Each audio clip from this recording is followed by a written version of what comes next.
I watched through my living room window as the massive logging truck tried to navigate the narrow turn onto Maple Ridge Drive, and I knew immediately that someone was going to have a problem with it. What I didn't expect was for that someone to literally park her pristine white Lexus SUV directly across the entrance to my driveway, blocking the delivery I'd been waiting 3 weeks for. My name is Zachary Young, and I'd lived in the Pinewood Estates subdivision in Bozeman, Montana for about 5 years. I'd bought my house specifically because it had a wood-burning fireplace and enough property to store firewood. Montana winters aren't a joke, and while I had central heating, I preferred the old-fashioned warmth of a real fire. Plus, with the unpredictable power outages we sometimes got during heavy snowstorms, having a solid firewood supply wasn't just about comfort. It was practical. The woman stepping out of the Lexus was Wendy Patterson, our HOA president. She was in her late 40s, always dressed like she was heading to some country club luncheon even when it was 10 degrees outside. And she had perfected the art of making everything everyone else did seem like a personal insult to her existence. Her blonde hair was pulled back so tight it probably gave her a permanent headache, which might explain her perpetual scowl. I grabbed my coat and headed outside, the November cold hitting me like a slap. The truck driver, a grizzled guy named Tom who I'd dealt with before, was already climbing down from his cab with an expression that said he'd seen this kind of thing too many times. "You've got to be kidding me," I muttered, walking down my driveway toward where Wendy stood with her arms crossed, blocking the way like some kind of suburban sentinel. "Zachary," she said, her voice dripping with false sweetness, "I'm afraid I can't allow this truck to proceed. Can't allow it." I repeated, feeling my jaw tighten. "Wendy, this is my firewood delivery. It's been scheduled for weeks. You're blocking my driveway. This truck," she gestured dramatically at the logging truck, "is far too large for our residential streets. It's a safety hazard, and according to HOA bylaws section 12, subsection 4, commercial vehicles over a certain weight limit are not permitted on neighborhood streets except for emergency services." Tom scratched his beard and looked at me. "I've been delivering firewood in this neighborhood for 15 years. Never had a problem before." "Well, things change," Wendy snapped. "We've updated our bylaws and I'm enforcing them. This truck needs to leave immediately or I'll be forced to call the police for trespassing." I pulled out my phone. "Show me this bylaw. I've read the HOA rules front to back. There's nothing about commercial vehicle weight limits." Wendy's eyes narrowed. "The board voted on it last month. The new bylaws were emailed to all residents." "I never received any such email," I said, scrolling through my inbox right there. "And even if you did update the rules, you can't just spring them on people without proper notice. There are state laws about HOA notification requirements. Are you questioning my authority as HOA president?" Her voice rose an octave, and I could see her face flushing red despite the cold. "I'm questioning why you're parked across my driveway blocking a legitimate delivery," I shot back. "This is harassment, Wendy." Tom cleared his throat. "Look, folks, I've got 3 more deliveries today. Can we figure this out? The wood's already loaded, and I've got the invoice right here showing this was paid for and scheduled." Wendy didn't even look at him. Her eyes were fixed on me with an intensity that bordered on fanatical. "You've been a problem resident since day one, Zachary. Always pushing boundaries, always questioning the rules that keep this neighborhood beautiful and safe. Well, not today. This truck is leaving empty, and if you don't like it, you can take it up with the board at next month's meeting." "Next month?" I felt my temper rising. "It's November 20th.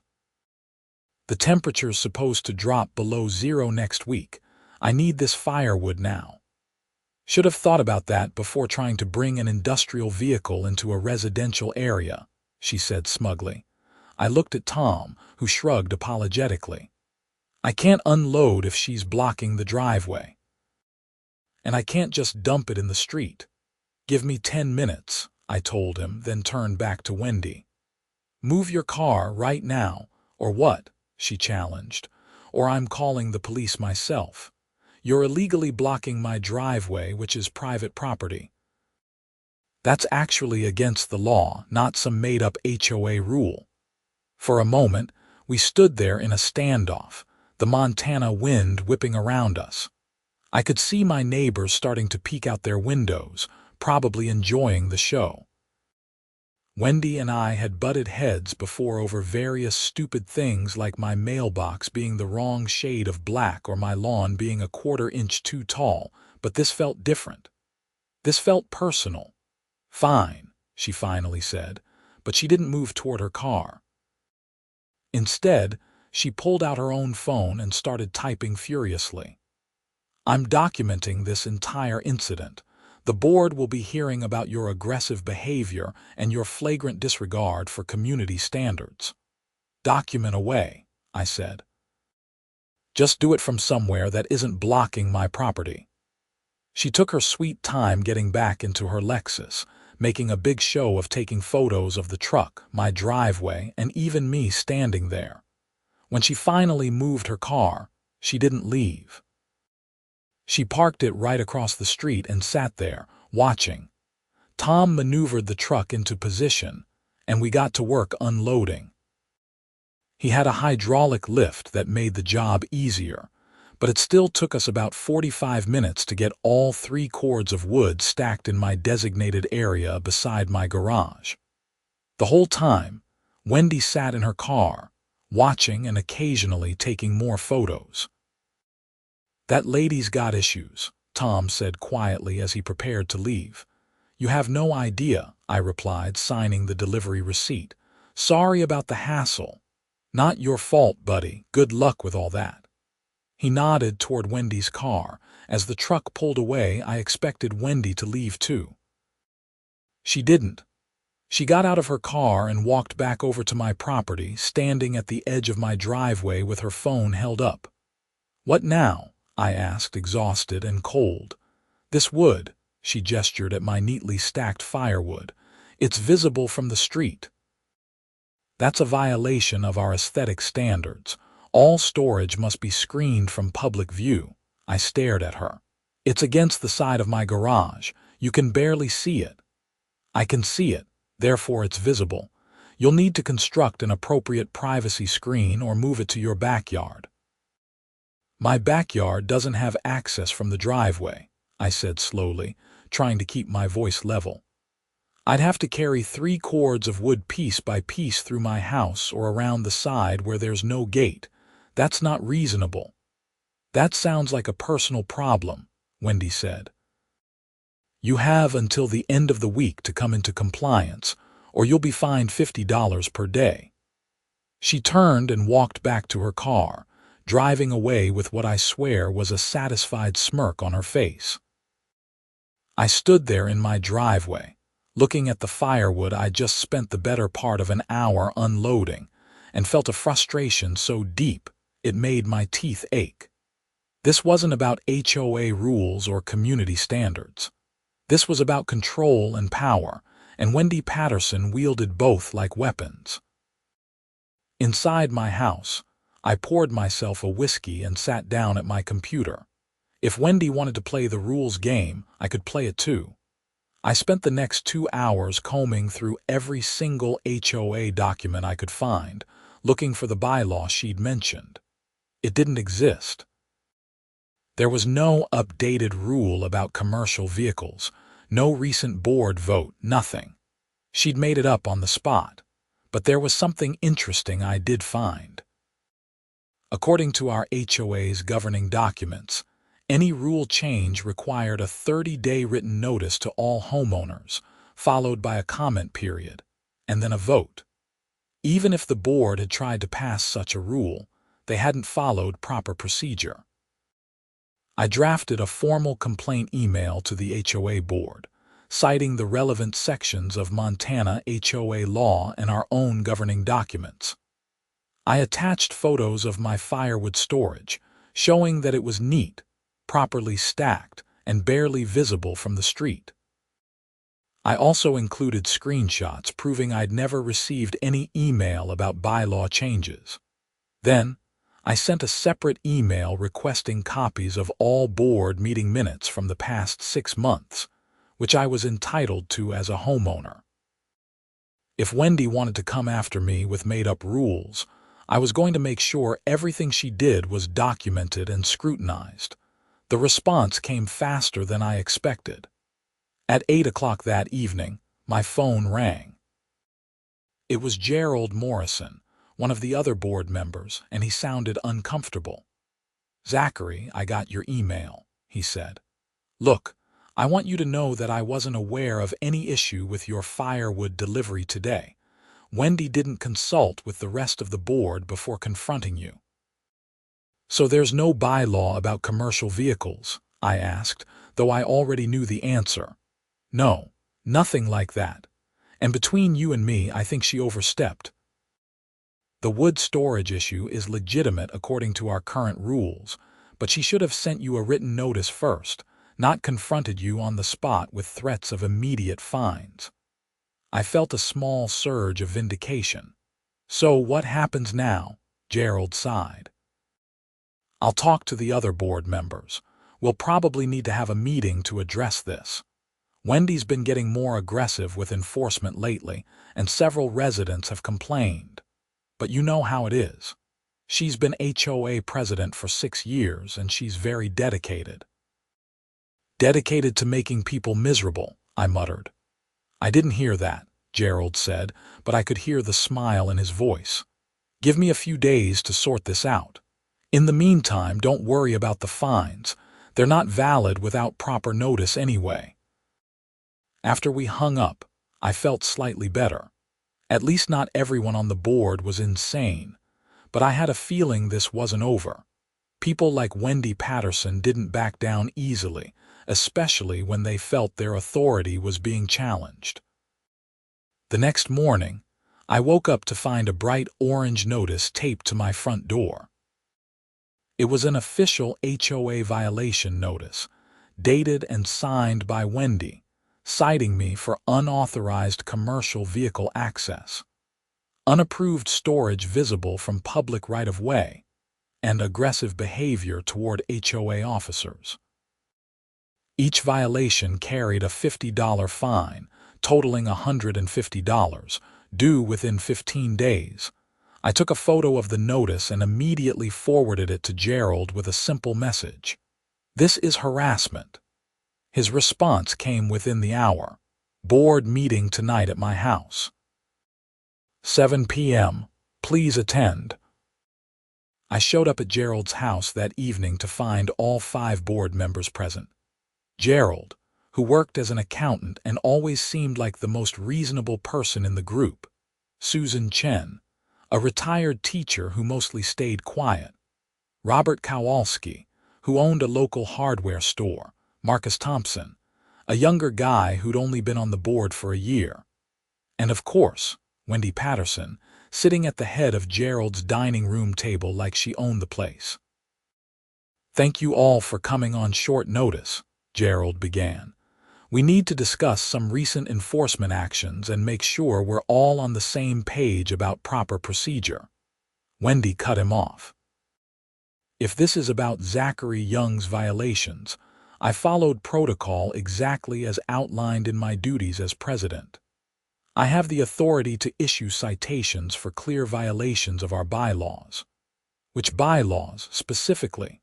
Marcus asked, looking at the papers in front of him. "I've been reviewing the documents Zachary requested, and I don't see anything about commercial vehicle weight limits." Wendy's jaw tightened. "It's an interpretation of our existing traffic and safety regulations." "That's not how bylaws work," Susan said quietly. "We can't just interpret things into existence. If it's not written down, it's not enforceable." The spirit of the law, Wendy started. Doesn't matter, Robert interrupted, adjusting his glasses. I run a business. I know how regulations work. You can't fine someone based on your interpretation of what you think the rules should be. They have to be clearly stated. I watched this exchange with growing satisfaction. It was clear that Wendy's board members were tired of her overreach. What about the firewood storage? Wendy demanded, turning to look at each of them. That's a clear violation. We have rules about storage being screened from view. Gerald pulled out a printed photo. I drove by Zachary's house this afternoon. The wood is stacked against his garage, mostly hidden from the street. You can only see it if you're specifically looking for it from a certain angle. That's not the same as having junk piled in your front yard. Visible is visible, Wendy insisted. By that standard, everyone's cars are visible from the street, Marcus pointed out. Should we fine people for parking in their driveways? The meeting went on for another hour, and by the end, the board had voted 4-1 with Wendy as the sole dissenting vote to rescind all the fines she'd issued me. They also voted to require board approval for any fine over $25 and implemented a mandatory written warning system for first-time violations. Wendy's face was stone throughout the voting, but her eyes burned with barely contained fury. When the meeting adjourned, she was the first one out the door, not bothering with goodbyes. I think you just made a powerful enemy, Gerald said to me quietly as the others left. I think I already was one, I replied. I should have known that would just make things worse. Over the next week, I received 3 more violation notices. One for my garbage can being visible from the street on a non-collection day, which would have been valid except it was literally collection day and the truck just hadn't come yet. One for my front porch light being on after 11 p.m., which violated absolutely no rule that existed. And one for excessive noise, because I'd been splitting some of the firewood in my backyard at 2 in the afternoon on a Saturday. Each notice I documented and forwarded to Gerald. Each one was rescinded by the board, and each one made Wendy more determined. It came to a head the following Tuesday. I was working from home, my office set up in the spare bedroom with a good view of the street. Around noon, I saw Wendy's Lexus pull up and park right in front of my house. She got out with a clipboard and a measuring tape, and for the next 20 minutes she walked around my property, taking measurements and notes. I watched but didn't go out. Let her do whatever weird inspection she wanted. Everything on my property was in perfect order. I'd made sure of it. That evening, I received a certified letter from the HOA. Inside was a notice that my property had been found to have numerous violations of community standards, and that I was being assessed an emergency fine of $500. The violations listed were absurd. Grass height variations exceeding permitted parameters, mailbox post color deviation from approved palette, house number font not matching approved styles, and unauthorized landscaping modifications. The last one caught my attention. Unauthorized landscaping modifications. I hadn't touched my landscaping in months except for normal maintenance. I took photos of everything she'd cited. My grass was perfectly normal, maybe slightly uneven because it was grass, but well within any reasonable standard. My mailbox was black, the same black it had been when I bought the house, the same black that dozens of other mailboxes in the neighborhood were. My house numbers were standard brass numbers, identical to at least half the houses on my street, and my landscaping was completely unchanged. This time, I didn't just email Gerald. I called an attorney. Mitchell Harris ran a small practice in Bozeman and specialized in property law, including HOA disputes. I laid out everything that had happened, showed him all the documentation I'd collected, and asked him what my options were. "This is harassment," he said after reviewing everything. "Clear-cut harassment. The question is whether you want to fight back legally or try to resolve it through the HOA's internal process." "What do you recommend?" I asked, honestly. "Document everything. Refuse to pay any of these illegitimate fines, and force them to take you to collections if they want to push it. Once they do that, you can countersue for harassment and improper enforcement. You'd likely win, and the HOA would have to cover your legal fees. But it's a lengthy process, and it'll make living in your neighborhood uncomfortable." "It's already uncomfortable," I pointed out. "Fair enough. I'll draft a response letter to the HOA on your behalf, outlining the improper nature of these fines and putting them on notice that continued harassment will result in legal action. That might be enough to back them off." The letter went out the next day. I figured that would be the end of it, or at least a pause. I was wrong. On Friday, November 29th, the temperature in Bozeman dropped to 15 degrees with a forecast for the first major snowstorm of the season over the weekend. I spent Friday afternoon bringing in extra firewood, stacking it on my back porch so I'd have easy access if the power went out. I also checked my furnace, made sure I had batteries for flashlights, and generally prepared for a rough few days. Saturday morning, I woke to 8 inches of snow and more coming down. The power was still on, but the wind was howling and visibility was terrible. I made coffee, started a fire in the fireplace, and settled in to wait out the storm. Around 10 in the morning, my phone rang. It was Susan Chen from the HOA board. "Zachary, I'm so sorry to bother you during the storm," she said, "but I wanted to give you a heads up.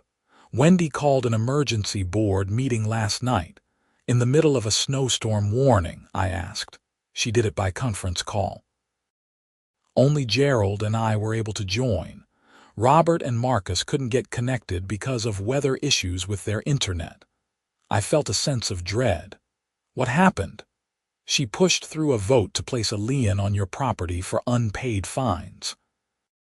With only 3 of us on the call and her as the tiebreaker, it passed. Gerald and I both voted against it, but she claimed it was valid because we had quorum. Can she do that? I was already mentally calculating how fast I could call Mitchell. Technically, yes, but she violated procedure by calling the meeting with less than 48 hours notice, and doing it during a weather emergency meant Robert and Marcus couldn't participate. Gerald's already drafting a formal complaint, but I wanted you to know what she's trying to do. After we hung up, I tried to call Mitchell but couldn't get through. The phone lines were getting spotty with the storm. I sent him an email instead, figuring he'd get it when things cleared up. The snow continued all day Saturday and into Sunday morning. By the time it stopped, we had nearly 2 feet of accumulation, and the temperature had dropped to 8 degrees. The power had flickered a few times but stayed on. I kept my fire going strong, grateful for the firewood Wendy had tried so hard to prevent me from getting. Sunday afternoon, as I was shoveling my driveway, I saw Wendy's Lexus trying to navigate the snowy street. The subdivision's roads hadn't been plowed yet, and she was clearly struggling. She made it to her driveway, 3 houses down from mine, and I watched as she trudged through the snow to her front door. I didn't think much of it until Monday morning when I was getting my mail. The postal carrier, a friendly guy named Dave, mentioned something that caught my attention. "That Patterson woman was at the post office earlier. Absolutely furious," he said. "Apparently, her furnace went out yesterday, and she can't get a repair person to come until Wednesday at the earliest. Everyone's backed up with emergency calls from the storm." I felt a strange mixture of emotions hearing that. Part of me felt bad. Nobody deserved to be without heat in this weather. But another part of me, the part that had been dealing with Wendy's harassment for weeks, felt like this was karma in action. That evening, as the sun was setting and the temperature was dropping to what the weather report promised, would be a record-breaking low of -5 degrees, there was a knock on my door. It was Wendy Patterson, and she looked miserable. Her face was red from the cold, and she was bundled in multiple layers, but she was clearly freezing. "Zachary," she said, and I could hear her teeth chattering. "I need your help." I leaned against the doorframe, feeling the warmth from my fireplace at my back. "What kind of help?" "My furnace is out. The repair company can't come until Wednesday. I can't stay in my house.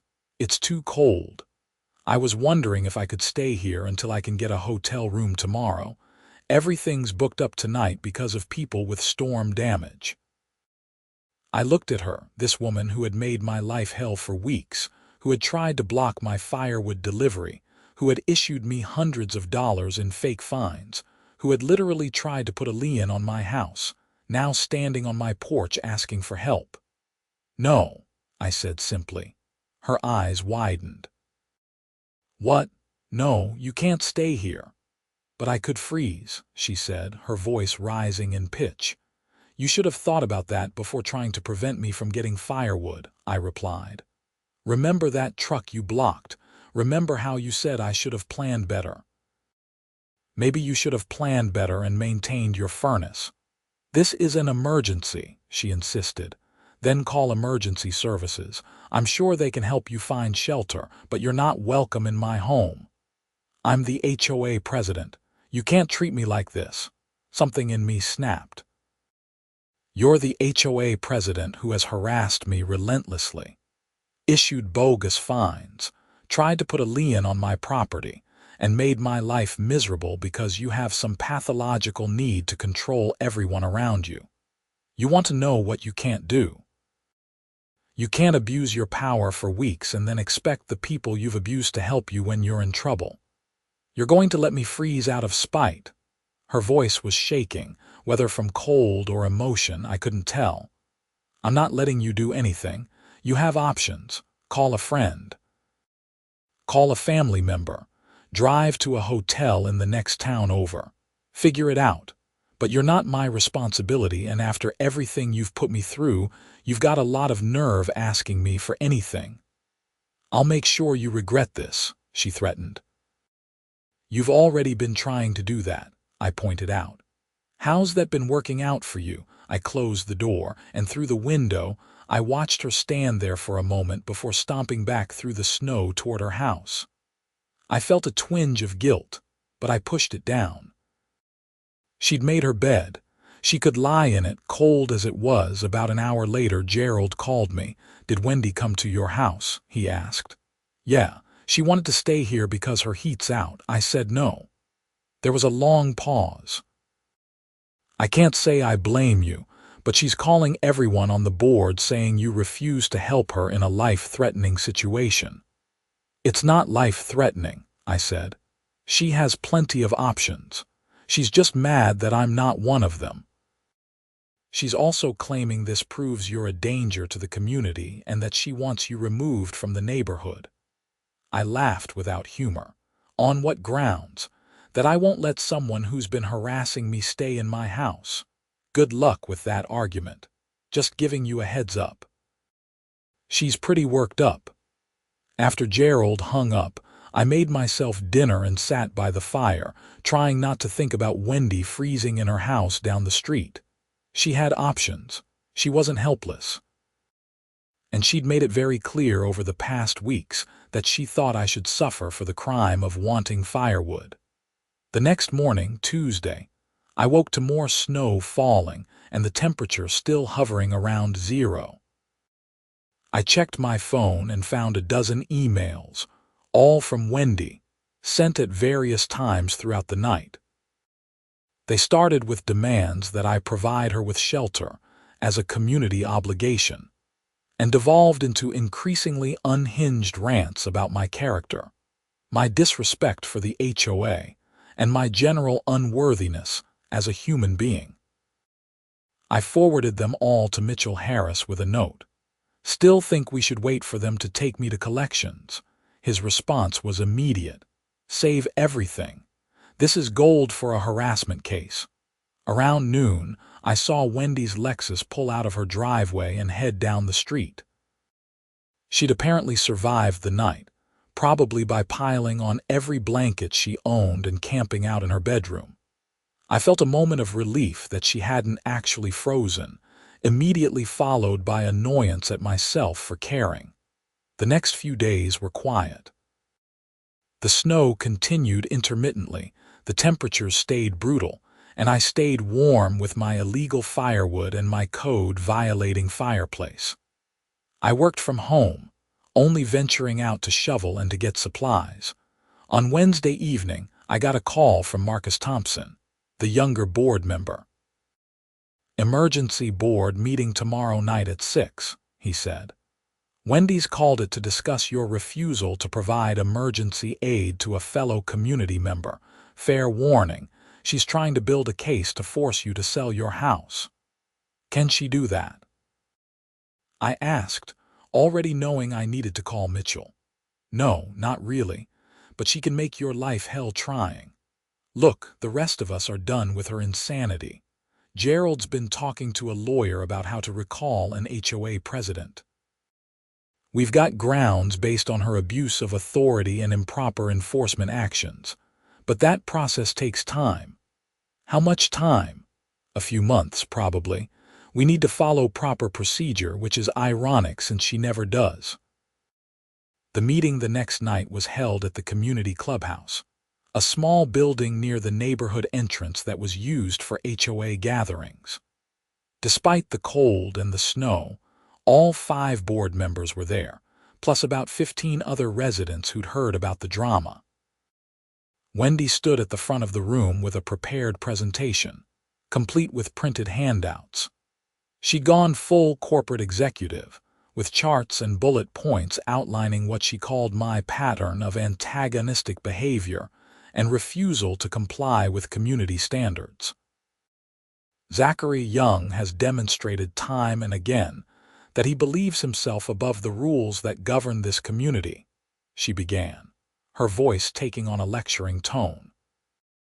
"He has violated storage regulations, allowed unauthorized commercial vehicles on neighborhood streets, and most recently, refused to provide emergency assistance to a fellow resident in potentially life-threatening conditions."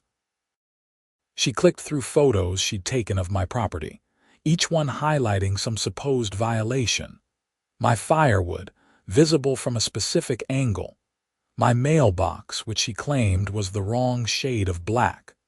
My house numbers, which she'd measured and determined were 3/8 of an inch too large. "This is absurd," someone in the audience muttered. Wendy ignored them. "But most concerning is his callous disregard for the safety of others. When I came to his door on Sunday evening in -degree temperatures, with no heat in my home, he refused to even let me warm up by his fire. He slammed the door in my face and told me to figure it out myself."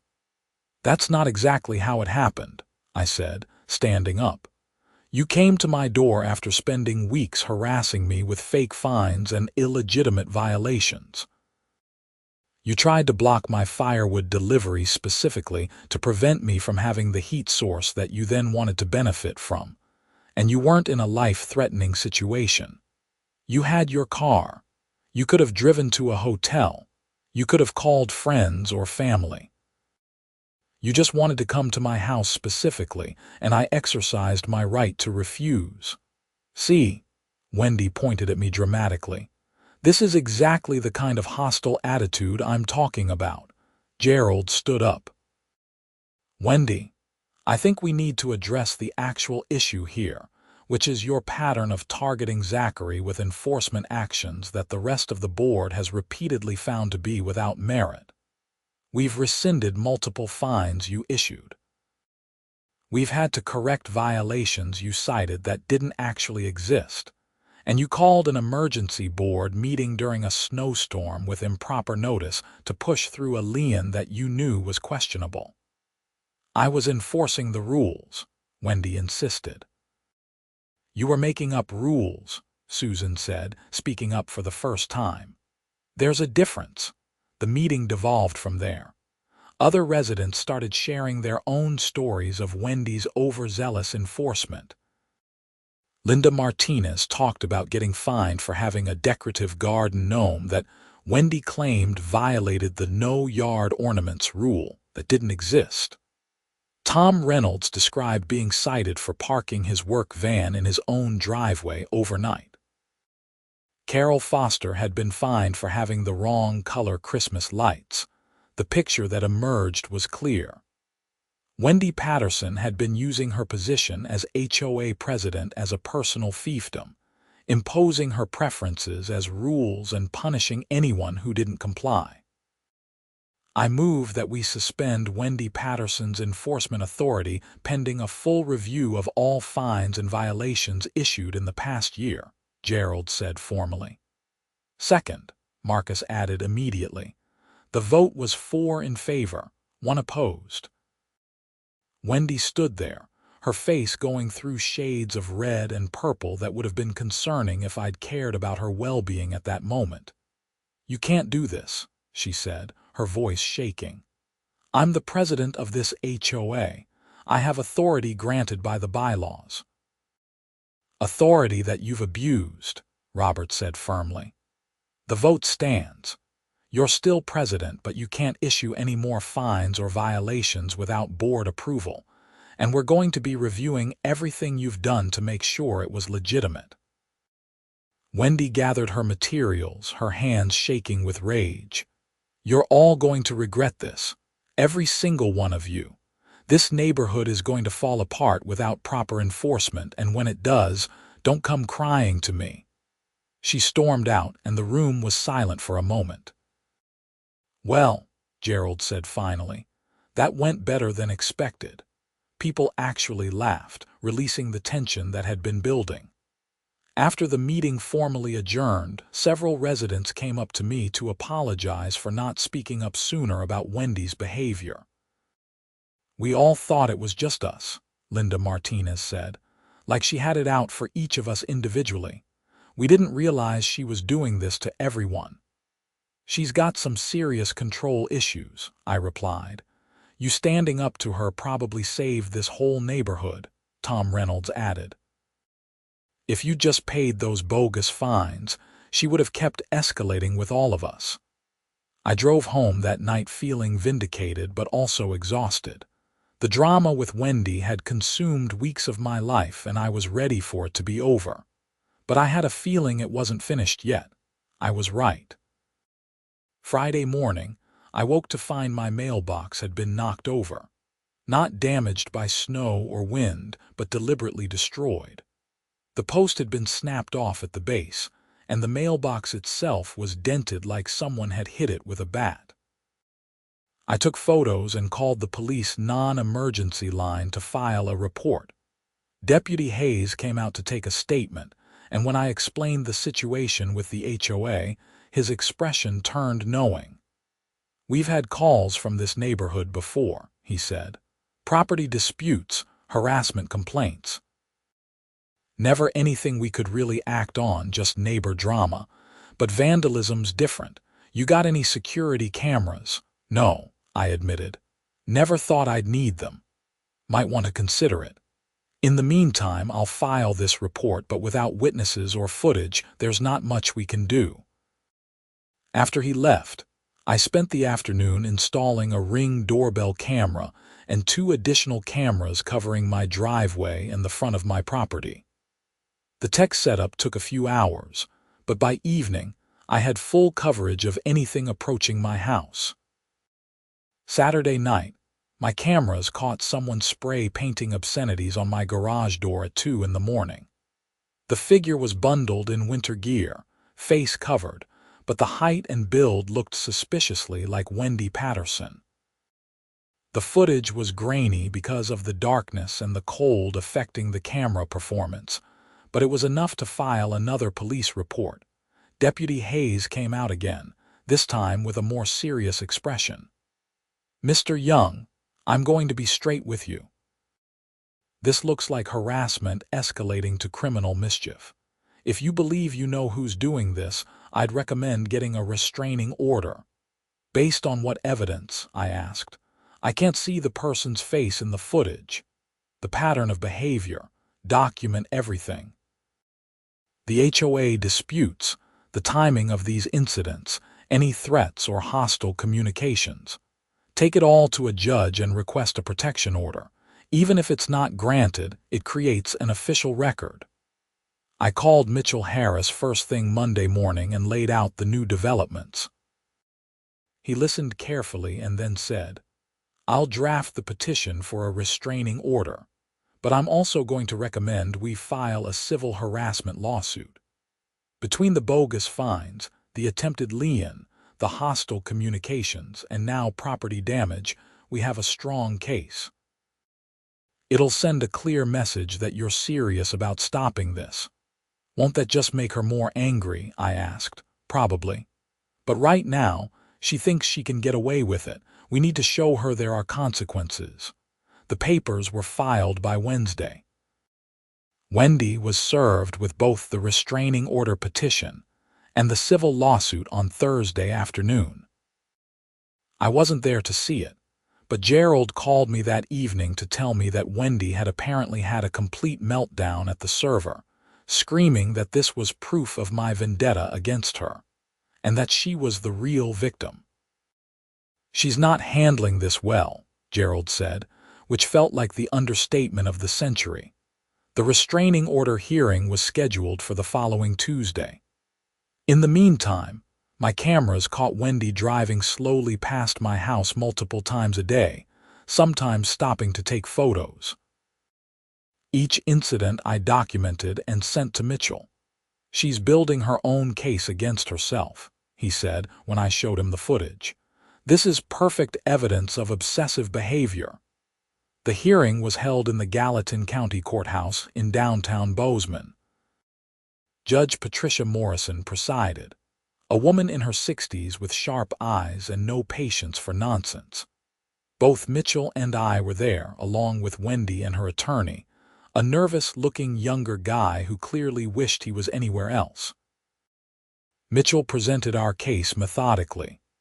The timeline of HOA harassment, the fake fines, the attempted property lien, the hostile emails, the vandalism incidents, and the obsessive surveillance documented by my cameras. Wendy's attorney tried to argue that these were legitimate HOA enforcement actions, and that I was the aggressor, but Judge Morrison cut him off. "Counsel, I've reviewed the evidence. Your client issued multiple fines that were rescinded by her own HOA board for lack of merit. She called an emergency meeting with improper notice to force through a lien. And these emails," she held up printed copies of Wendy's late-night rants, "constitute harassment by any reasonable standard.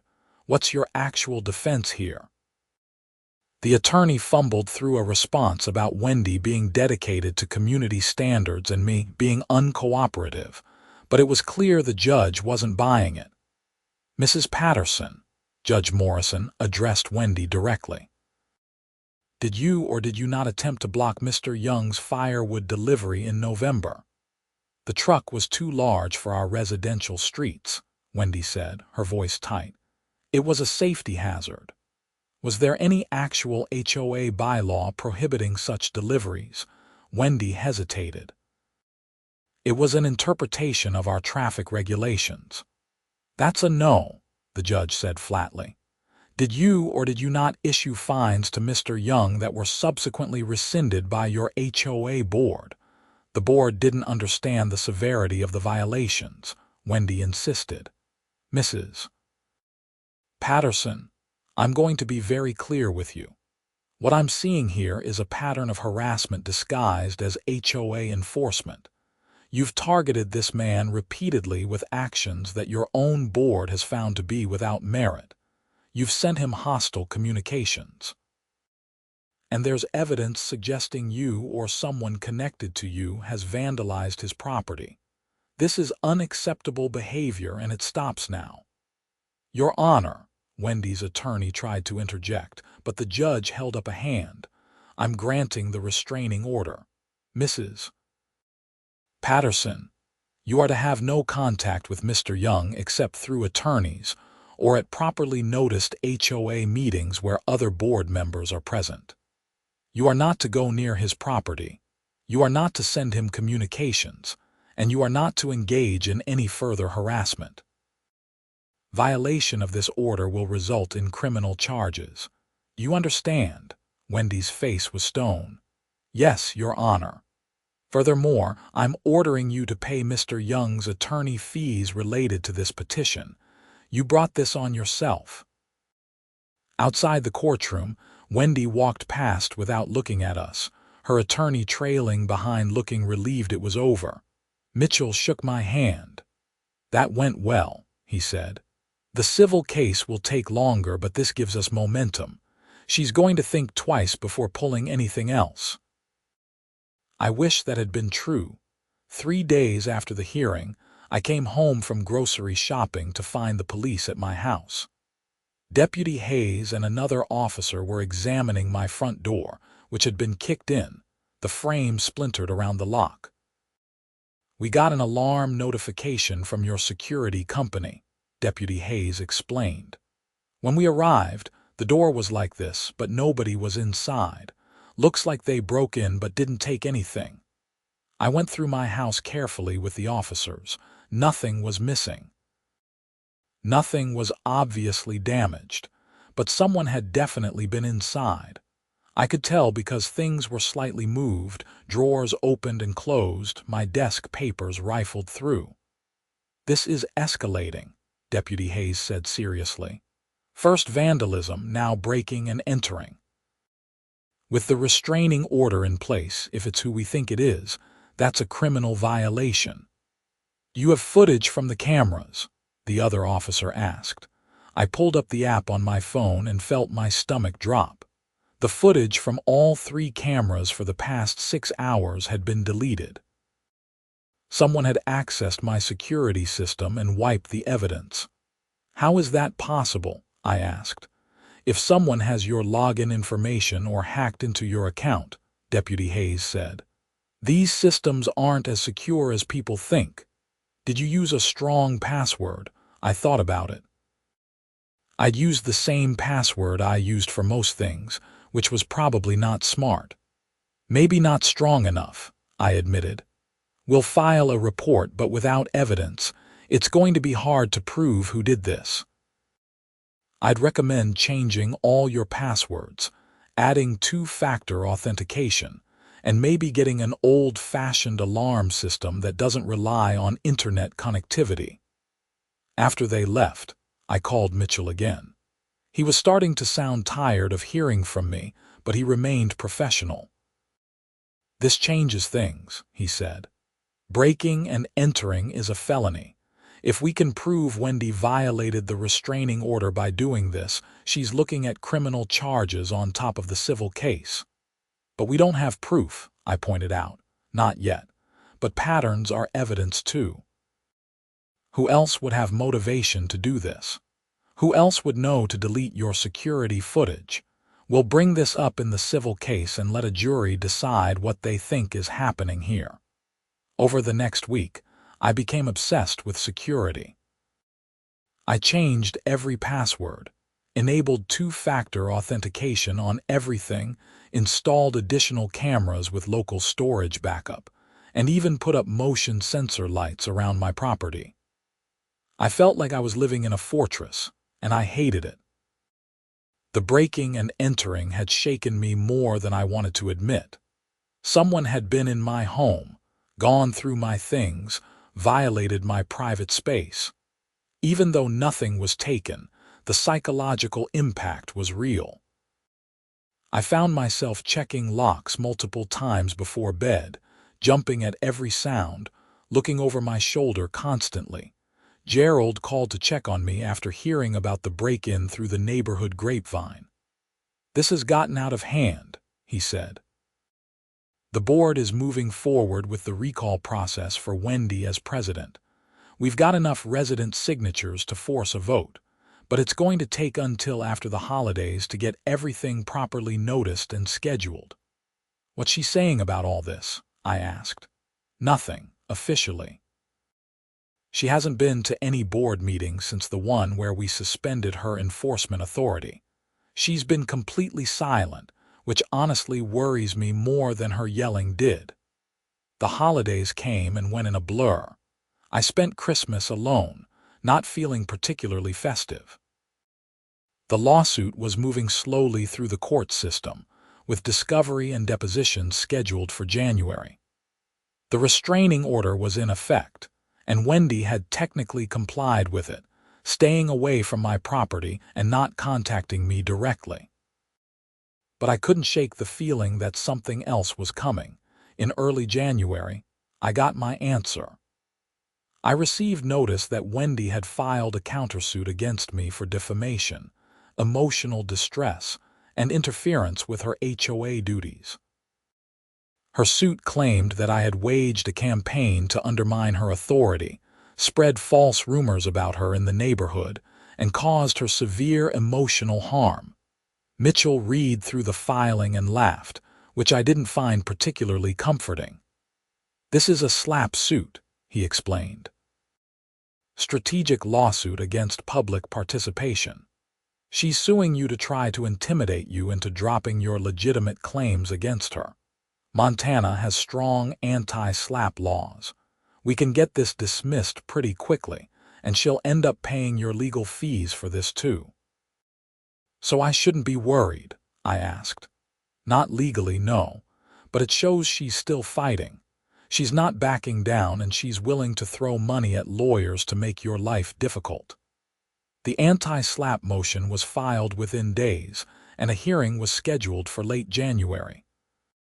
But before that could happen, something else occurred that changed the entire situation. It was January 18th, a Friday evening, and I was home making dinner when I heard sirens outside.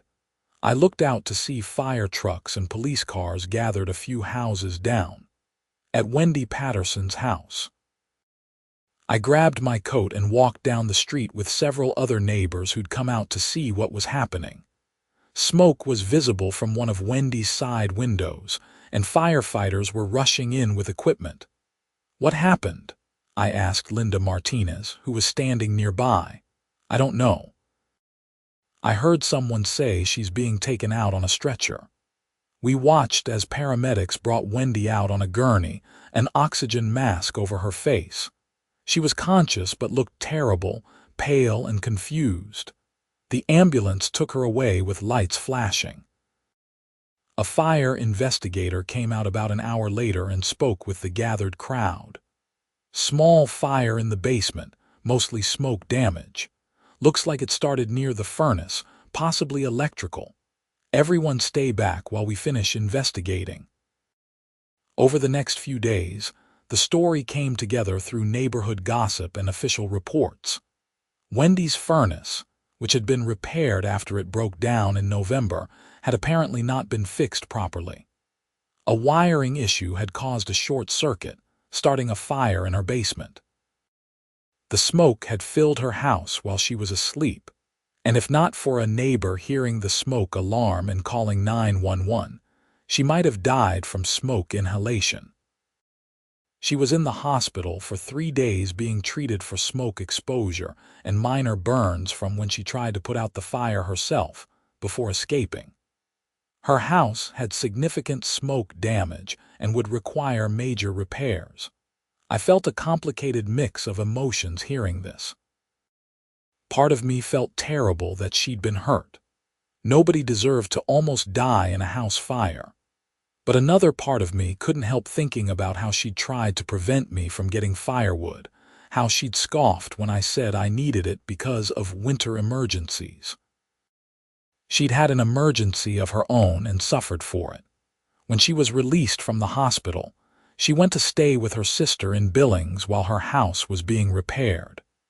The HOA recall vote happened in her absence, and she was removed as president by a vote of 38-7. Gerald took over as interim president. The civil lawsuit moved forward, but with Wendy gone from the neighborhood and no longer in a position of power, much of the urgency faded.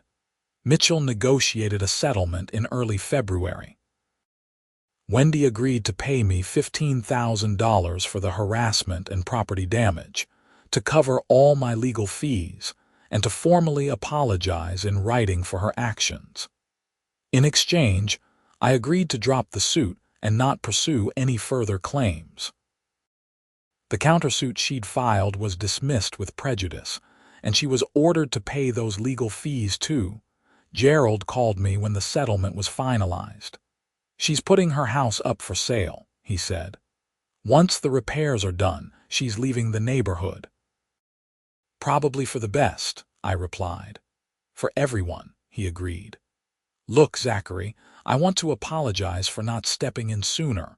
We all knew Wendy was getting out of control, but nobody wanted to deal with the conflict. You ended up bearing the brunt of it because you were willing to stand up to her." "I just wanted to have firewood," I said, and he laughed. "Well, you can have all the firewood you want now. In fact, the board voted to formally clarify the rules about deliveries and storage.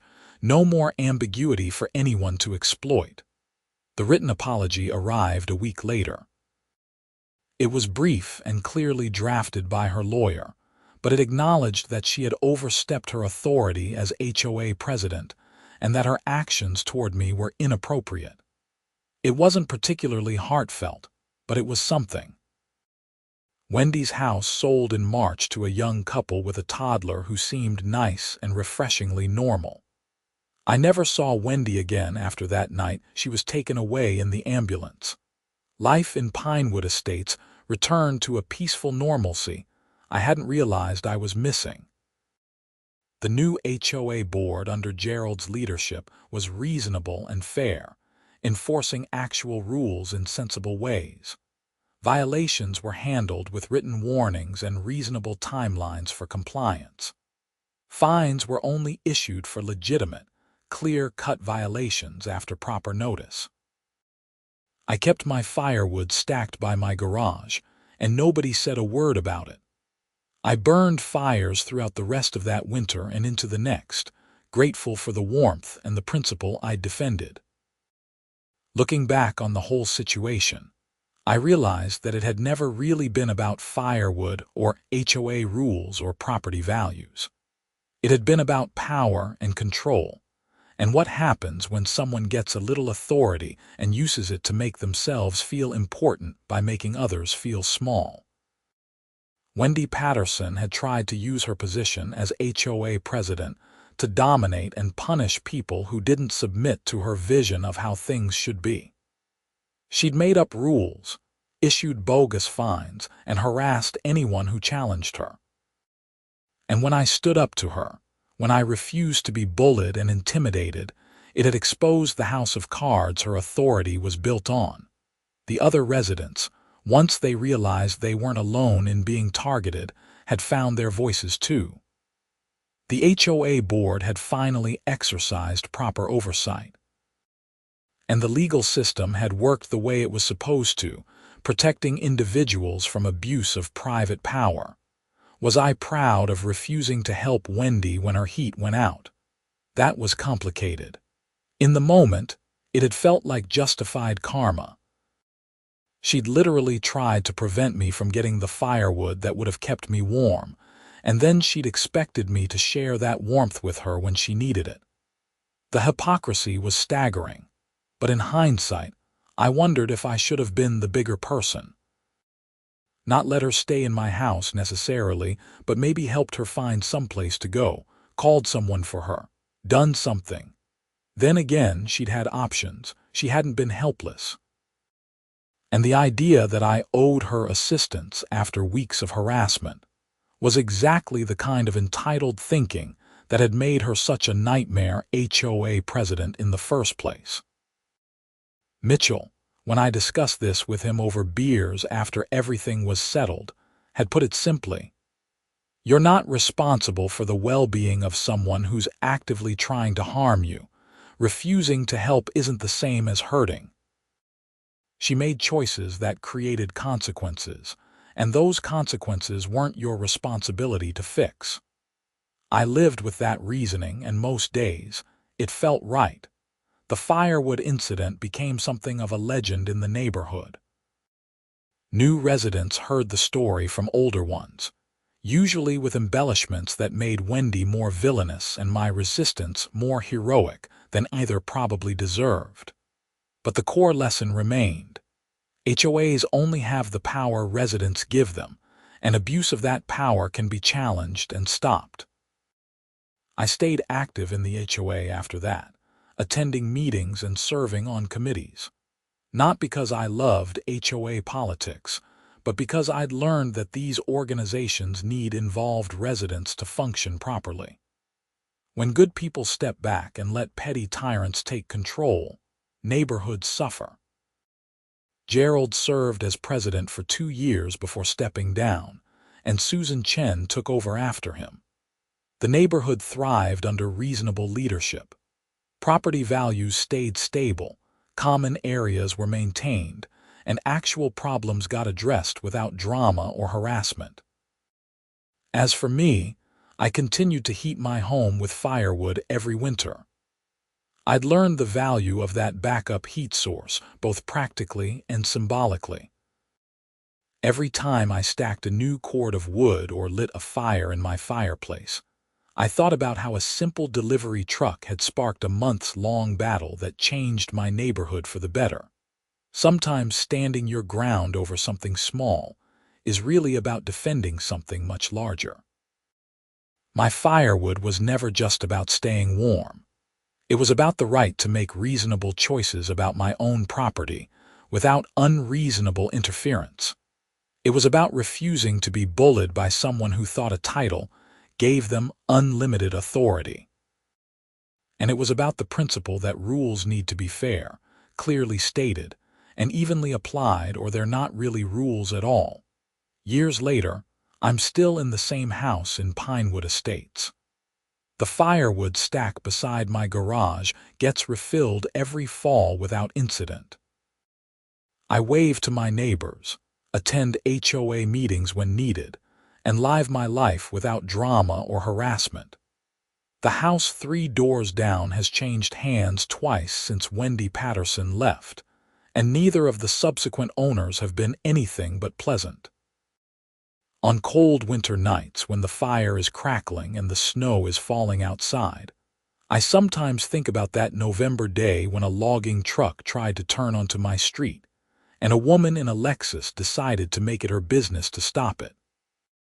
I think about the cascade of events that followed, the conflict that escalated, and the resolution that eventually came. And I'm grateful for my firewood, for the warmth it provides, and for the reminder that sometimes the most important battles we fight are over things that seem small but represent something essential about how we choose to live. The HOA reformed its bylaws after everything settled. New provisions were added requiring board approval for any fine over $25, mandatory written warnings before any enforcement action, and clear appeal processes for residents who disagreed with violations.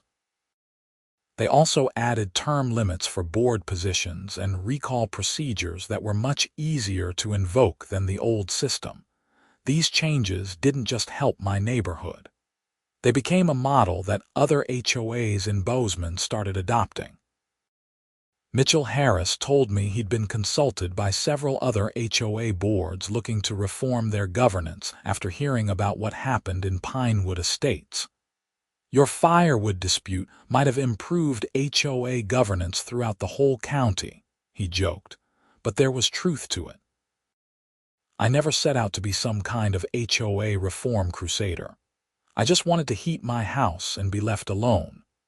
But by refusing to back down, by documenting everything, by using the legal system the way it's meant to be used, I'd inadvertently started something bigger. Other residents who'd been quietly suffering under bad HOA leadership in various neighborhoods saw that it was possible to fight back successfully. They saw that you didn't have to just accept abuse from petty tyrants with a little bit of power.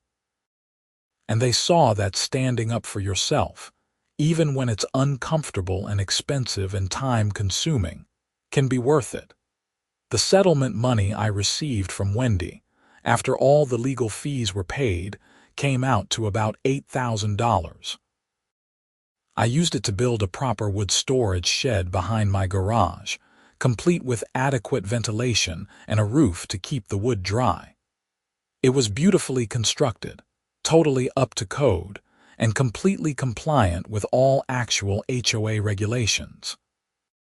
I mounted a small plaque on it that read, "The Wendy Patterson Memorial Woodshed," which made my neighbors laugh whenever they saw it. Gerald suggested I take it down to avoid stirring up old drama, but I kept it up. Not out of malice, but as a reminder that standing up for yourself and maintaining a sense of humor about conflict are both important life skills. Eventually, I did take the plaque down, not because anyone asked, but because it stopped being funny and started just being mean. Wendy Patterson had been a nightmare HOA president, but she was still a human being who'd lost her home and her position and had nearly died in a fire. There was nothing to be gained by continuing to mock her. The last I heard, she was living in Billings and had gotten involved in her new HOA there. I hoped she'd learned something from the experience and approached her community involvement differently. But I also knew that people rarely change their fundamental nature, especially when they're convinced they are always right. That wasn't my problem anymore, though. My problem was making sure I had enough firewood stacked for the upcoming winter, which I did. 3 full cords, properly seasoned, neatly stacked in my new shed. More than enough to keep me warm no matter how cold it got or how long the power was out. I stood in my backyard on a September evening, looking at that woodshed and thinking about everything that had happened. The harassment, the legal battles, the fear and anger and frustration. And then the resolution, the settlement, the reforms and the peace that followed. Was it worth it? The stress, the money spent on lawyers, the months of looking over my shoulder and jumping at every noise, yeah, it was worth it, because my home was my home. My property was my property. And nobody, not even an HOA president with a power complex and a clipboard, got to dictate how I lived in my own house beyond reasonable, clearly stated, fairly enforced rules. That principle was worth defending, even when the defense was difficult and the opponent was relentless. I went inside, poured myself a whiskey, and sat by my fireplace even though it wasn't cold enough yet to need a fire. I lit one anyway, watching the flames catch and grow, feeling the warmth spread through the room. Outside, the sun was setting over the mountains, painting the Montana sky in shades of orange and pink. My neighborhood was quiet and peaceful. The HOA was functioning properly. My wood was stacked and ready. And I was home, finally able to enjoy it without constant conflict and harassment. Sometimes you have to go through fire to get to peace. Sometimes you have to stand alone against unreasonable opposition. And sometimes you have to refuse to help someone who's been trying to hurt you, not out of cruelty, but out of self-preservation and the recognition that you don't owe your oppressor your assistance. Wendy Patterson had tried to block my firewood delivery because she could, because she wanted to exert control, because she didn't like that I questioned her authority. When her own heat went out and she needed help, I'd refused her not because I wanted her to freeze, but because I'd learned that giving ground to bullies only encourages more bullying. Did I make the right choice? I believe I did. She survived, and she learned that actions have consequences. I maintained my boundaries and my principles. And the neighborhood ultimately benefited from the conflict, bringing her abuse to light and forcing reforms. In the end, it really was all about the firewood, not just the physical wood itself, though I certainly appreciated having it. But about what that firewood represented: self-sufficiency, preparedness, the right to make my own choices, and the willingness to defend those rights when challenged. I kept that fire burning all evening, even as the temperature outside remained mild. It wasn't about the heat. It was about the principle, and that made all the difference.